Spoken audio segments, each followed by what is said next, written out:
O desaparecimento prematuro deste ícone das artes marciais tem sido objeto de mistério e controvérsia há décadas.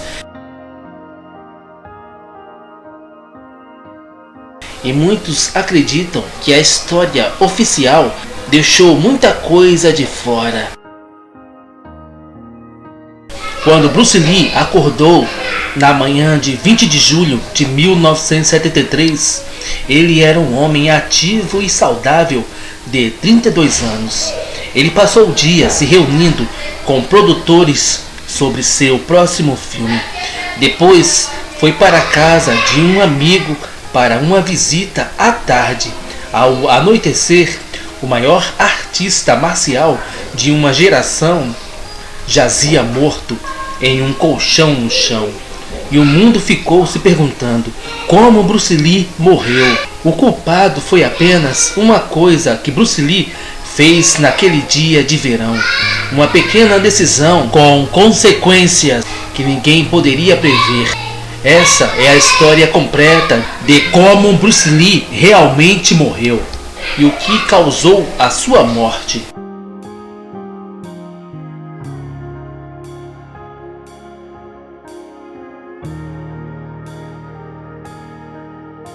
A história de como Bruce Lee morreu começou 2 meses antes, quando ele desmaiou no dia 10 de maio de 1973, durante uma sessão de substituição de diálogos para o seu filme Operação Dragão. Ele foi levado às pressas para o hospital, onde se queixou de uma forte dor de cabeça e foi assolado por convulsões. Os médicos reconheceram os sintomas de edema cerebral, uma condição na qual o excesso de líquido no cérebro causa inchaço e dor, e conseguiram tratá-lo imediatamente com manitol. Depois de uma breve internação, ele se sentiu muito melhor. Os médicos disseram a seus amigos que se o Bruce Lee não se cuidasse, ele corria sérios riscos de vida, ou seja, ele poderia vir a falecer. Ele prontamente retornou seu regime de condicionamento físico habitual e continuou comendo sua dieta habitual, uma combinação rigorosa de vegetais, arroz, peixe e leite, que excluía todos os produtos de panificação, como farinha refinada e a maioria dos açúcares refinados. Até 20 de julho de 1973, Bruce Lee parecia estar se recuperando muito bem do edema cerebral e, além de reclamar de uma dor de cabeça ocasional, não deu motivos para preocupação aos amigos.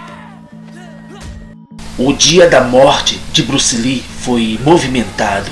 Ele estava em Hong Kong, onde muitos dos seus filmes foram produzidos, e se reuniu com o produtor Raymond Chow durante a maior parte do dia para discutir seu próximo filme. Ele estava supostamente cheio de entusiasmo, representando cena após cena com energia.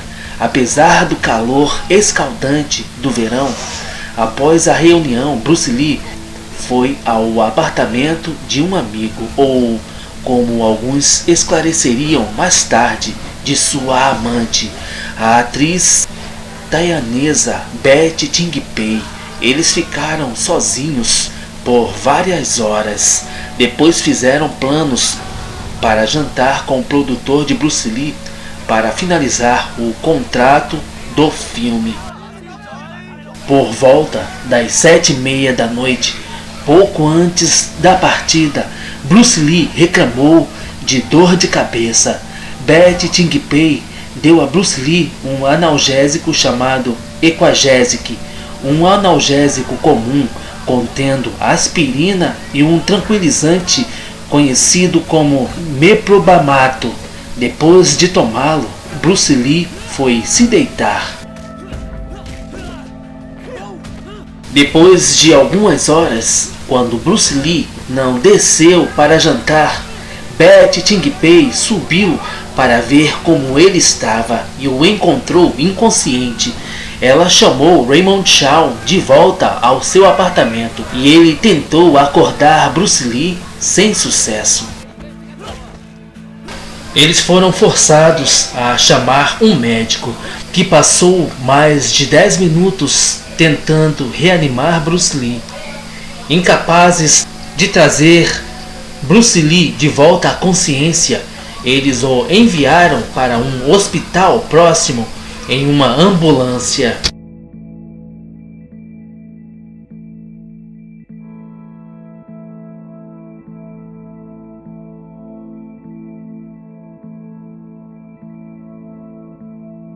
Com o corpo de Bruce Lee não apresentava sinais externos de lesão, uma autópsia foi realizada, revelando que a morte de Bruce Lee foi resultado de um grave inchaço cerebral. Um acúmulo de líquido resultou em um aumento de 13% no tamanho do cérebro. Raymond Chow afirmou que a morte de Bruce Lee foi resultado de uma reação alérgica ao analgésico que ele havia recebido de Betty Ting-Pei, e o relatório da autópsia parecia substanciar parcialmente sua afirmação.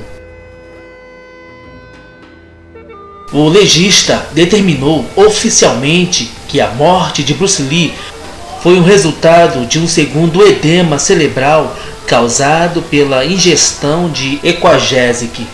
Ele chamou o fim de Bruce Lee de a morte por desventura, o que, ao contrário da morte por acidente, implica que a morte ocorreu devido a um risco perigoso e voluntário.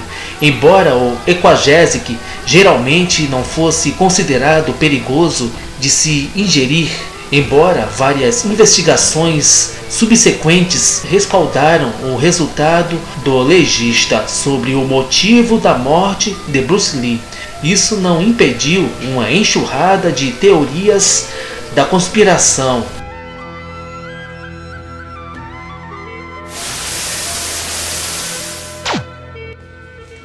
Bom, dia 20 agora de julho de 2023, iremos completar 50 anos que o Bruce Lee nos deixou.